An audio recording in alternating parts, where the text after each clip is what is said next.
Hi hello ನಮಸ್ಕಾರ ಸ್ನೇಹಿತರೆ. ಜಯದೇವ್ ಮತ್ತು ಶಕುಂತಲಾ ಇಬ್ಬರ ಕರ್ಮಕಾಂಡ ಮನೆಯೊಬ್ಬರ ಮುಂದೆ ಪಟಾ ಬಯಲಾಯ್ತಾ. ಇಲ್ಲಿ ಜಯದೇವ ಭೂಮಿಗೆ ಕ್ಯಾನ್ಸರ್ ಇರುವುದರಿಂದಾಗಿ ಭೂಮಿ ಮನೆಗೆ ನುಗ್ಗಿ ಬಂದ್ರೆ ಏನಾಯಿತು, ಏನು ಕತೆ, ಇದು ಎಲ್ಲವನ್ನ ಕೂಡ ತಿಳ್ಕೊಬೇಕು ಅಂದರೆ ಈಗಲೇ ನಮ್ಮ ಈ ಚಾನಲ್ನ ಸಬ್ಸ್ಕ್ರೈಬ್ ಮಾಡಿ, ಹಾಗೆ ಒಂದು ವಿಡಿಯೋವನ್ನು ಪೂರ್ತಿಯಾಗಿ ನೋಡೋದನ್ನು ಯಾವುದೇ ಕಾರಣಕ್ಕೂ ಕೂಡ ಮರಿಬೇಡಿ. ಇಲ್ಲಿ ಭೂಮಿಗೆ ಕ್ಯಾನ್ಸರ್ ಆಗಿರ್ತಕ್ಕಂಥ ವಿಷಯ ಶಕುಂತಲಾಗೆ ಗೊತ್ತಾಗುತ್ತೆ. ಶಕುಂತಲಾ ಗೊತ್ತಾಗಿದ್ದ ತಡ ವಿಷಯವನ್ನು ತನ್ನ ಮಗ ಜಯದೇವ್ ಹತ್ರ ಹೇಳ್ತಾರೆ. ಜಯದೇವ್ಗಂತೂ ವಿಷಯ ಗೊತ್ತಾಗ್ತದಾಗೆ ಫುಲ್ ಖುಷಿ ಆಗಿಬಿಡುತ್ತೆ. ಇಬ್ಬರು ಕೂಡ ಒಂದು ವಿಷಯವನ್ನು ಸ್ವೀಟಿಂದ ಸಂಭ್ರಮಿಸ್ತಾರೆ. ಜೊತೆಗೆ ಇದೇ ಒಂದು ಸಂದರ್ಭವನ್ನು ಯೂಸ್ ಮಾಡಿಕೊಂಡು ತಾವು ಗೌತಮ್ ಆಸ್ತಿಯನ್ನು ಕಬಳಿಸಬೇಕು ಅಂತ ಹೇಳಿ ಹೊಂಚಾಗ್ತಾರೆ. ಈ ಒಂದು ಸಂದರ್ಭದಲ್ಲಿ ಜಯದೇವ್ ಈ ಒಂದು ವಿಷಯವನ್ನು ಹೆಡ್ಲೈನ್ಸ್ ಮಾಡ್ತೀನಿ ಅಂತ ಹೇಳಿದಾಗ ಶಕುಂತಲಾ ಬೇಡ ಅಂತ ಹೇಳಿ ತಡಿತಾರೆ. ಒಮ್ಮೊಮ್ಮೆನೆ ಒಂದೊಂದೇ ಪೆಟ್ಟನ್ನು ಕೊಡ್ತಾ ಹೋಗಬೇಕೇ ಹೊರತು ಒಟ್ಟಿಗೆ ಪೆಟ್ಟನ್ನು ಕೊಟ್ಟರೆ ಕ್ಷಣ ಮಾತ್ರದಲ್ಲಿ ಮರೆತು ಬಿಡ್ತಾರೆ. ಅದು ಎಫೆಕ್ಟ್ ಆಗೋಷ್ಟರಲ್ಲಿ ಖಂಡಿತವಾಗ್ಲೂ ಅದು ಕೂಡ ಮರಿಯಾಗಿ ಹೋಗುತ್ತೆ. ಮರಿಯಾಗೋಕ್ಕೂ ಮುನ್ನ ಮಗುದೊಂದು ಪೆಟ್ಟನ್ನು ಕೊಡಬೇಕಾಗತ್ತೆ. ಹಾಗಾಗಿ ಅದು ಎಲ್ಲವನ್ನ ಕೂಡ ತಾನು ನೋಡ್ಕೋತೀನಿ ಅಂತ ಶಕುಂತಲಾ ಹೇಳ್ತಾರೆ. ಇತ್ತ ಕಡೆ ಜಯದೇವ ಅಮ್ಮ ಎಲ್ಲವನ್ನ ಕೂಡ ನೋಡ್ಕೋತಾರೆ ಅಂತ ಹೇಳಿ ಫುಲ್ ಪಾರ್ಟಿ ಮಜಾದಲ್ಲಿದ್ದಾರೆ. ಜೊತೆಗೆ ತನ್ನ ಗರ್ಲ್ ಫ್ರೆಂಡ್ ಜೊತೆ ಟೈಮ್ ಸ್ಪೆಂಡ್ ಮಾಡ್ತಿದ್ದಾರೆ. ಇತ್ತ ಕಡೆ ಗರ್ಲ್ ಫ್ರೆಂಡ್ಗೆ ಮಲ್ಲಿದೇ ಯೋಚನೆ ಆಗಿಬಿಟ್ಟಿದೆ. ಯಾಕಂದರೆ ಮಲ್ಲಿ ಆಫೀಸರ್ ಆಗಿರೋದ್ರಿಂದ ಆಕೆ ತನ್ನನ್ನೇನಾದರೂ ಟಾರ್ಗೆಟ್ ಮಾಡಬಹುದಾ ಅಂತಕ್ಕಂಥ ಭಯ ಆಕೆಯನ್ನು ಕಾಡ್ತದೆ. ಅದೇ ವಿಷಯವನ್ನು ಆಕೆ ಜಯದೇವ್ ಬಳಿ ಕೂಡ ಹೇಳ್ತಾರ. ಜಯದೇವ ಆಕೆ ಬಗ್ಗೆ ಮಾತಾಡ್ಬೇಡ, ಅವಳು ನನ್ನ ಎಕ್ಸ್ ಆಗಿದ್ಲು, ಆದರೆ ಈಗ ಯಾವುದೇ ರೀತಿ ಸಂಬಂಧ ಇಲ್ಲ. ಅವಳು ನಾನು ಅವತ್ತು ತಪ್ಪು ಮಾಡೋದನ್ನ ಕಾದು ಬಡದ್ಲು, ಹಾಗಂದ್ ಮಾತ್ರಕ್ಕೆ ಯಾವಾಗಲೂ ಹಾಗೆ ಆಗೋದಿಲ್ಲ. ನನ್ನನ್ನು ಯಾರು ಕೂಡ ಏನು ಮಾಡ್ಕೊಳಕ್ಕಾಗಲ್ಲ. ನಿನಗಂತೂ ಅವಳು ಯಾವುದೇ ವಿಷಯಕ್ಕೂ ಕೂಡ ಬರೋದೇ ಇಲ್ಲ. ಅವಳು ನನ್ನ ಲೈಫಲ್ಲಿ ಮುಗ್ದೋಗ್ದಂಥ ಚಾಪ್ಟರ್, ನೀನು ಅದ್ರ ಬಗ್ಗೆ ಯೋಚನೆ ಮಾಡುವ ಅವಶ್ಯಕತೆ ಇಲ್ಲ ಅಂತ ಹೇಳಿ ಜಯದೇವ್ ಆಕೆಯನ್ನು ಸಮಾಧಾನ ಪಡಿಸ್ತಾರೆ. ಜೊತೆಗೆ ನನಗೆ ಇಷ್ಟ ಇಲ್ಲದ ಟಾಪಿಕ್ನ ಬಗ್ಗೆ ಖುಷಿಯಾಗಿರೋ ಸಮಯದಲ್ಲಿ ಮಾತನಾಡಬೇಡ ಅಂತ ಕೂಡ ಹೇಳ್ತಾರೆ. ಆಕೆ ಕೂಡ ಸರಿ ಆಯಿತು ಅಂತಾರೆ. ಇತ್ತ ಕಡೆ ಭೂಮಿಗೆ ಕ್ಯಾನ್ಸರ್ ಇರ್ತಕ್ಕಂಥ ವಿಷಯವನ್ನು ಶಕುಂತಲಾ ಮೊದಲು ಅವ್ರ ಅಮ್ಮಂಗೆ ತಿಳಿಸೋ ಪ್ರಯತ್ನವನ್ನು ಮಾಡಿ ನೋವನ್ನು ಕೊಟ್ಟು ಮಜಾ ತಗೊಳ್ಳೋದಕ್ಕೆ ಅಂತ ನೋಡ್ತಾರೆ. ಫೈನಲಿ ಭೂಮಿ ತಂದೆ ತಾಯಿಗೆ ವಿಷಯ ಗೊತ್ತಾಗುತ್ತೆ. ಅಮ್ಮಂಗೆ ವಿಷಯ ಗೊತ್ತಾಗಿದ್ದ ತಡ ಓಡಿ ಬಂದು ಮಗಳನ್ನು ಅಪ್ಕೋತಾರೆ. ಯಾಕೆ ವಿಷಯ ಮುಚ್ಚಿಟ್ಟೆ ಅಂತ ಹೇಳಿ ಕಣ್ಣೀರು ಹಾಕ್ತಿದ್ದಾರೆ. ಆದರೆ ಇಲ್ಲಿ ಗೌತಮ್ ನಾನು ವಿಷಯ ಮುಚ್ಚಿಡ್ತಾ ಇರಲಿಲ್ಲ, ಭೂಮಿಯವರೇ ನಿಮಗೆ ಹರ್ಟ್ ಆಗುತ್ತೆ ಅನ್ನೋ ಕಾರಣಕ್ಕೆ ವಿಷಯ ಹೇಳಬಾರ್ದು ಅಂತ ಹೇಳಿದರು. ಹಾಗಾಗಿ ವಿಷಯ ಮುಚ್ಚಿಡಬೇಕಾಯಿತು, ದಯವಿಟ್ಟು ತಪ್ಪು ತಿಳ್ಕೊಬೇಡಿ ಅಂತ ಹೇಳ್ತಾರೆ. ಈ ಕಡೆ ಭೂಮಿ ಕೂಡ ಅಮ್ಮ ದಯವಿಟ್ಟು ಕ್ಷಮಿಸ್ಬಿಡು, ಗೌತಮ್ ಅವ್ರಿಗೂ ವಿಷಯ ಗೊತ್ತಿರಲಿಲ್ಲ, ಅವರು ಕೂಡ ಗೊತ್ತಾದಾಗ ಕುಸಿದು ಹೋಗ್ಬಿಟ್ರು, ಅದೇ ರೀತಿ ನಿನಗೂ ಕೂಡ ಆಗತ್ತೆ ಅನ್ನೋ ಕಾರಣಕ್ಕೆ ನಾನು ವಿಷಯ ಮುಚ್ಚಿಟ್ನೇ ಹೊರತು ಅದಕ್ಕೆ ಹೊರತಾಗಿ ಬೇರೆ ಯಾವುದೇ ರೀತಿಯ ಒಂದು ಇಂಟೆನ್ಷನ್ ಕೂಡ ಇರಲಿಲ್ಲ ಅಂತ ಹೇಳಿ ಹೇಳ್ತಾರೆ. ಜೊತೆಗೆ ಗೌತಮ್ ಅವರಿದ್ದಾರೆ, ನನ್ನ ನೋಡ್ಕೋತಿದ್ದಾರೆ, ನೀನೇನು ಯೋಚನೆ ಮಾಡಬೇಡ ಅಂತ ಹೇಳ್ತಾರೆ. ಅಮ್ಮಂಗೆ ಎಷ್ಟೇ ಹೇಳಿದ್ರು ಕೂಡ ಸಮಾಧಾನ ಆಗೋದಿಲ್ಲ. ಯಾಕಂದರೆ ಭೂಮಿಗೆ ಬಂದಿರತಕ್ಕಂಥದ್ದು ಅಂತಂಥ ಕಾಯಿಲೆ ಅಲ್ಲ, ಅದು ಕ್ಯಾನ್ಸರ್ 4th ಸ್ಟೇಜಲ್ಲಿರೋದು. ಹಾಗಾಗಿ ತನ್ನ ಮಗಳಿಗೆ ಏನಾದರೂ ಆಗಿಬಿಡಬಹುದಾ ಅಂತ ಹೇಳಿ ತುಂಬ ಅಂದರೆ ತುಂಬ ಆತಂಕದಲ್ಲಿದ್ದಾರೆ. ಜೊತೆಗೆ ಈ ಕಡೆ ಭೂಮಿಗೂ ಕೂಡ ಅಮ್ಮನ ನೋವೇ ಕಾಡ್ತದೆ. ಅಮ್ಮ ಎಷ್ಟೆಲ್ಲ ಸಂಕಟ ಪಟ್ಲು, ಅವಳಿಗೆ ಅಷ್ಟು ಸಂಕಟ ಕೊಟ್ಬಿಟ್ನಲ್ಲ, ಅವಳು ತುಂಬ ಬೇಜಾರು ಮಾಡ್ಕೊಂಡ್ಲು ಅಂತ ತುಂಬಾ ಸಂಕಟ ಪಡ್ತಿದ್ದಾರೆ. ಇಲ್ಲಿ ಮಲ್ಲಿ ಭೂಮಿಯನ್ನ ಸಮಾಧಾನ ಪಡಿಸ್ತಾರೆ. ಜೊತೆಗೆ ಗೌತಮ್ ಎಲ್ಲೂ ಕೂಡ ಕಾಣಿಸ್ತಿಲ್ಲ, ಗೌತಮ್ ಎಲ್ಲೂ ಹೋಗಿರ್ಬೋದು ಅಂತ ಹೇಳಿ ಅನ್ನಿಸ್ತದೆ. ಜೊತೆಗೆ ಭೂಮಿಗೆ ಒಂದು ರೀತಿಯಲ್ಲಿ ಗಿರಿಟ್ ಕಾಡುವುದಕ್ಕೆ ಶುರುವಾಗಿದೆ. ಯಾಕಂದ್ರೆ ಗೌತಮ್ ಅವರು ಯಾವುದೇ ರೀತಿಯ ಬಿಸ್ನೆಸ್ ಕಡೆ ಗಮನ ಕೊಡದೆ ಜಸ್ಟ್ ತನ್ನ ಸುತ್ತಾನೆ ಸುತ್ತುತ್ತಿದೆ ಅವರ ಬದುಕು, ಅವರ ಪ್ರಪಂಚ ನಾನೇ ಆಗ್ಬಿಟ್ಟಿದ್ದೀನಿ. ನಿಜಕ್ಕೂ ರೋಗಿಗಳ ಜೊತೆ ಇದ್ದಷ್ಟು ಕೂಡ ನೋಡ್ಕೊಳ್ಳೋರು ಕೂಡ ರೋಗಿಗಳಾಗ್ಬಿಡ್ತಾರೆ ಅಂತಕ್ಕಂಥ ಮಾತು ನನ್ನ ವಿಷಯದಲ್ಲೂ ಕೂಡ ನಿಜ ಆಗ್ತದೆ ಅಂತ ಅನ್ನಿಸ್ತದೆ.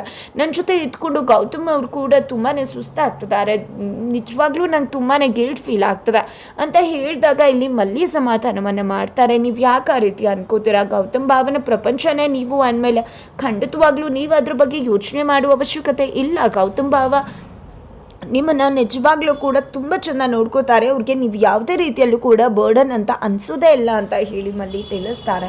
ನಂತರ ಇಲ್ಲಿ ಪಾರ್ಥ ಬಂದಿದ್ದ, ಅಣ್ಣ ನಿಮಗೋಸ್ಕರ ಹರಕೆ ಹೊತ್ತು ಕುಂಡಾನ ಆಯ್ತದಾನೆ, ಕಾಲಿಗೆ ತುಂಬ ಪೆಟ್ಟಾಗದ ಅಂತ ಹೇಳಿದಾಗ ಭೂಮಿ ತುಂಬಾ ಡಿಸ್ಟರ್ಬ್ ಆಗಿಬಿಡ್ತಾರೆ. ಮಲ್ಲಿ ಯಾಕೆ ಹೇಳೋಕೆ ಹೋದ್ರಿ ಪಾರ್ಥ ಈ ವಿಷಯವನ್ನು ಅವ್ರ ಹತ್ರ ಅಂದಾಗ ನನಗೂ ಹೇಳಬೇಕು ಅನಿಸಿಲ್ಲ, ಬಟ್ ಏನು ಮಾಡೋದು, ನಾನು ಕೂಡ ಅಣ್ಣಂಗೆ ಆಯಿಂಟ್ಮೆಂಟ್ ಹಚ್ಚಿ ವಾಸಿ ಮಾಡೋಣ ಅಂದ್ಕೊಂಡೆ, ಬಟ್ ಅಷ್ಟರಲ್ಲಿ ಭೂಮಿ ಅದಕ್ಕೆ ಕೇಳಿಸ್ಕೊಂಡ್ಬಿಟ್ರು ಅಂತ ಹೇಳಿದಾಗ ಇಲ್ಲ ಆ ರೀತಿ ಆಗಬಾರ್ದಿತ್ತು, ಈಗ ತುಂಬಾ ಡಿಸ್ಟರ್ಬ್ ಆಗ್ತಾರೆ, ಮೊದಲೇ ಕೂಡ ಡಿಸ್ಟರ್ಬ್ ಆಗಿದ್ರು, ತನ್ನಂದಾಗಿ ಇಷ್ಟೆಲ್ಲ ಆಗ್ತದೆ, ಗೌತಮ್ ಬಾಬಾ ತನ್ನ ಸುತ್ತಾನೆ ಸುತ್ತುತ್ತಾರೆ, ಅವರು ಅವರ ಬದುಕಿನ ಬಗ್ಗೆ ಕಾನ್ಸಂಟ್ರೇಟ್ ಮಾಡ್ತಿಲ್ಲ ಅಂತ ಅಂಥದ್ರಲ್ಲಿ ಇವತ್ತು ಅವ್ರಿಗೋಸ್ಕರ ಈ ರೀತಿ ಮಾಡಿದ್ದಾರೆ ಅಂತ ಗೊತ್ತಾದರೆ ಖಂಡಿತವಾಗ್ಲೂ ತುಂಬ ಅಂದರೆ ತುಂಬ ನೊಂದ್ಕೋತಾರೆ ಅವರು ಅಂತ ಮಲ್ಲಿ ಹೇಳ್ತಾರೆ. ಜೊತೆಗೆ ಈ ಒಂದು ಮನೆಯಲ್ಲಿ ಎಲ್ಲರೂ ಕೂಡ ಭೂಮಿಯ ಬಗ್ಗೆ ಕಾಳಜಿಯನ್ನು ಮಾಡ್ತಾ ಇದ್ರೆ ಶಕುಂತಲಾ ಮಾತ್ರ ಅದನ್ನು ಸಂಭ್ರಮಿಸ್ತಾರೆ. ಆದರೆ ಅವ್ರಿಗೆ ಸ್ವಲ್ಪ ನೋವು ಕೂಡ ಆಗತ್ತೆ. ಅದಕ್ಕೆ ಕಾರಣ ಭೂಮಿಗೆ ಬಂದಿರತಕ್ಕಂಥ ಕಾಯಿಲೆ ಅಲ್ಲ, ಅವ್ರ ಅಮ್ಮಂಗೆ ವಿಷಯ ಹೇಳಿದ್ರು ಕೂಡ ಆಲ್ ಆಫ್ ಎ ಸಡನ್ ಎಲ್ಲ ಕೂಡ ಸಾರ್ಟ್ ಔಟ್ ಆಗೋಯ್ತಲ್ಲ, ಯಾವುದೇ ರೀತಿ ಇಂಪ್ಯಾಕ್ಟ್ ಆಗಿಲ್ವಲ್ಲ ಅನ್ನೋ ಬೇಜಾರಾಗ್ತದೆ. ಮೊದಲೆಲ್ಲ ಅಮ್ಮ ಯಾವಾಗಲೂ ಕೂಡ ಭೂಮಿಯನ್ನು ಮದುವೆಗೂ ಮುನ್ನ ಬೈತಾ ಇದ್ರು, ಮನೆಯಿಂದ ಹೊರಟೋಗು ಅನ್ನೋ ರೀತಿ ನಡ್ಕೋತಾ ಇದ್ರು. ಆದರೆ ಇವತ್ತು ಭೂಮಿಗೆ ರೋಗ ಬಂದಿರೋದ್ರಿಂದಾಗಿ, ಕಾಯಿಲೆ ಬಂದಿರೋದ್ರಿಂದಾಗಿ ನಿಜವಾಗ್ಲೂ ಸಂಕಟ ಪಡ್ತಿದ್ದಾರೆ. ಅದನ್ನು ನೋಡಿ ಜೀವ ಅಮ್ಮ ಮೊದಲೆಲ್ಲ ಆ ರೀತಿ ಬೈತದೆ, ಇವತ್ತು ಅಕ್ಕನಿಗೋಸ್ಕರ ಎಷ್ಟು ನೋವು ಪಡ್ತದ್ಯಾ ಅಂದಾಗ ನಾನವತ್ತು ಬೈತಿರೋದಕ್ಕೆ ಕಾರಣ ಆಕೆ ತನ್ನ ಪ್ರೀತಿಯನ್ನು ನೆನಪು ಮಾಡಿಕೊಂಡು ಆಕೆ ತನ್ನ ಬದುಕನ್ನೇ ಹಾಳು ಮಾಡಿಕೊಂಡು ನಮ್ಗಳ ಜೊತೆನೇ ಇದು ಬಿಡ್ತಾಳೆ ಅಂತ. ಆ ರೀತಿ ಬೈಯೋದ್ರಿಂದ ಏನಾದರೂ ಮನೆ ಬಿಟ್ಟು ಹೋಗ್ತಾಳೆ, ಅವಳ ಬದುಕಿನ ಮೇಲೆ ಅವಳು ಸ್ಥಿರತೆಯನ್ನು ಸಾಧಿಸ್ತಾಳೆ ಅನ್ನೋ ಒಂದೇ ಕಾರಣದಿಂದಾಗಿ ನಾನು ಆ ರೀತಿ ಮಾತನಾಡ್ತಿದ್ದೆ ಹೊರತು ನನ್ನ ಮಗಳ ಮೇಲೆ ಪ್ರೀತಿ ಇಲ್ಲ ಅಂತಲ್ಲ. ಆದರೆ ನನ್ನ ಮಗಳು ತುಂಬ ಬುದ್ಧಿವಂತ. ನಾನು ಇವತ್ತಿಗೂ ಕೂಡ ಅವಳನ್ನು ಅಷ್ಟೆಲ್ಲ ಬೈದಿದ್ರು ಅವಳಿಗೆ ಯಾವುದನ್ನು ಕೂಡ ಮನಸ್ಸು ಕಚ್ಕೊಂಡಿಲ್ಲ. ಯಾಕಂದರೆ ಬೇರೆ ಯಾರೇ ಆಗಿದ್ರು ಆ ಜಾಗದಲ್ಲಿ ಇದ್ದಾಗ ತುಂಬ ಬೇಜಾರು ಮಾಡ್ಕೋತಾ ಇದ್ರು, ನನ್ನಮ್ಮ ಈ ರೀತಿ ನನಗೆ ಮಾತಾಡ್ಬಿಟ್ರು ಅಂತ. ಆದರೆ ಭೂಮಿ ತುಂಬಾ ಮೆಚೂರ್ಡ್ ಗರ್ಲ್. ಅದೇ ಕಾರಣಕ್ಕೋಸ್ಕರ ನಾನು ಅವಳ ಮೇಲಿರೋ ಕಾಳಜಿ ಪ್ರೀತಿಯಿಂದ ಆ ರೀತಿ ಮಾತಾಡಿದ್ದೀನಿ ಅನ್ನೋದನ್ನು ಅವಳು ತುಂಬ ಚೆನ್ನಾಗಿ ಅರ್ಥ ಮಾಡಿಕೊಂಡು ಈ ಕ್ಷಣಕ್ಕೂ ಕೂಡ ನನಗೆ ಅವಳ ಬಗ್ಗೆ ತುಂಬಾ ಅಭಿಮಾನ ಇದೆ. ಜೊತೆಗೆ ಅವಳು ನನ್ನನ್ನು ತುಂಬ ಅಂದರೆ ತುಂಬ ಗೌರವಿಸ್ತಾಳೆ, ಪ್ರೀತಿಸ್ತಾಳೆ ಅಂತ ಮಗಳಿಗೆ ರೀತಿ ಆಗೋಯ್ತಲ್ಲ. ಇದೇನಾದರೂ ನಿಮ್ಮ ಅಪ್ಪಂಗೆ ಗೊತ್ತಾದರೆ ಏನು ಆಗಬೇಡ ಅಂತ ಹೇಳಿ ತುಂಬ ಅಂದರೆ ತುಂಬ ಯೋಚನೆ ಮಾಡ್ತಿದ್ದಾರೆ ಭೂಮಿ ತಾಯಿ ಕೂಡ. ಇತ್ತ ಕಡೆ ಭೂಮಿಗೆ ಫೋರ್ತ್ ಸ್ಟೇಜ್ ಇರೋದ್ರಿಂದಾಗಿ ಕೂದಲು ಉದುರೋಕೆ ಶುರು ಆಗಿದೆ. ಹಾಗಾಗಿ ಆಕೆ ಕೂದಲನ್ನು ತೆಗೆಸ್ಬೇಕಾಗಿದೆ. ಅದು ತುಂಬಾ ಸಂಕಟ ಆಗ್ತದೆ ಗೌತಮ್ಗೆ. ಬಟ್ ಇಲ್ಲಿ ಭೂಮಿ ಅದನ್ನು ತುಂಬಾ ಈಸಿಯಾಗಿ ತಗೋತಿದ್ದಾರೆ. ಅದಕ್ಕೆ ಕಾರಣ ಕೂಡ ಗೌತಮ್. ಯಾಕಂದರೆ ತಾನು ಸಂಕಟ ಪಟ್ಟರೆ ಗೌತಮ್ ತುಂಬ ಸಂಕಟ ಪಡ್ತಾರೆ ಅಂತ ಭೂಮಿಗೆ ತುಂಬ ಚೆನ್ನಾಗಿ ಗೊತ್ತು. ಅದೇ ಕಾರಣಕ್ಕೆ ಆ ಸಂಕಟವನ್ನು ಹೇಳ್ಕೊಳ್ಳೋದ್ರ ಬದಲಾಗಿ ಅದನ್ನೇ ಸಂಭ್ರಮಿಸ್ತಾ ಖುಷಿಯಿಂದ ಇರೋ ರೀತಿ ನಾಟಕ ಮಾಡ್ತಿದ್ದಾರೆ. ಕೂದಲೆಲ್ಲ ಕಳ್ಕೊಂಡ್ಮೇಲೆ ನಾನು ಇಷ್ಟು ಚೆನ್ನಾಗಿದ್ರಲ್ಲಿ ಕಾಣಿಸ್ತೀನಿ ಹೇರ್ ಸ್ಟೈಲಲ್ಲಿ ಅಂತ ನನಗೆ ಗೊತ್ತೇ ಇರಲಿಲ್ಲ ಅಂತ ಹೇಳಿ ಸಂಭ್ರಮಿಸಿದಾಗ ಪಾರ್ಥ ಒಂದು ಮಾತು ಕೇಳ್ತಾರೆ. ಅದಕ್ಕೆ ನಿಮ್ಮ ರೀತಿಯಲ್ಲಿ ಇದನ್ನು ಕೂಡ ಸಂಭ್ರಮಿಸ್ತಿದ್ದಾರೆ ಅಂದರೆ ಅದು ನೀವು ಮಾತ್ರ ಸಾಧ್ಯ, ನಿಮ್ಮಿಂದ ಮಾತ್ರ ಇಷ್ಟು ಈಸಿಯಾಗಿ ತೆಗೆದುಕೊಳ್ಳೋಕ್ಕಾಗತ್ತೆ, ಮಾತನಾಡೋಕ್ಕಾಗತ್ತೆ ಅಂದಾಗ ಅದರಲ್ಲಿ ಏನಿದೆ ಇರೋ ವಿಷಯ ಅಲ್ವಾ, ಹ್ಯಾಪಿಯಾಗಿರ್ಬೇಕು ತಾನೆ ಅಂತ ಭೂಮಿ ಹೇಳ್ತಿದ್ದಾರೆ. ಭೂಮಿ ಮನಸ್ಸಿಗೆ ಎಷ್ಟು ನೋವಾಗ್ತದೆ ಅನ್ನೋದು ಗೌತಮ್ಗೆ ಅರ್ಥ ಆಗ್ತದೆ. ಇದೆಲ್ಲದರ ನಡುವೆ ಶಕುಂತಲಾ ಆಸ್ತಿ ಹೊಡೆಯೋ ಪ್ಲಾನ್ ಮಾಡ್ತಿದ್ದಾರೆ. ಅದ ಕಡೆ ಜಯದೇವ್ ಒಳ್ಳೆಯವರಾಗಿ ಮನೆಗೆ ನುಗ್ಗೋ ಪ್ಲಾನನ್ನು ಮಾಡ್ತಿದ್ದಾರೆ.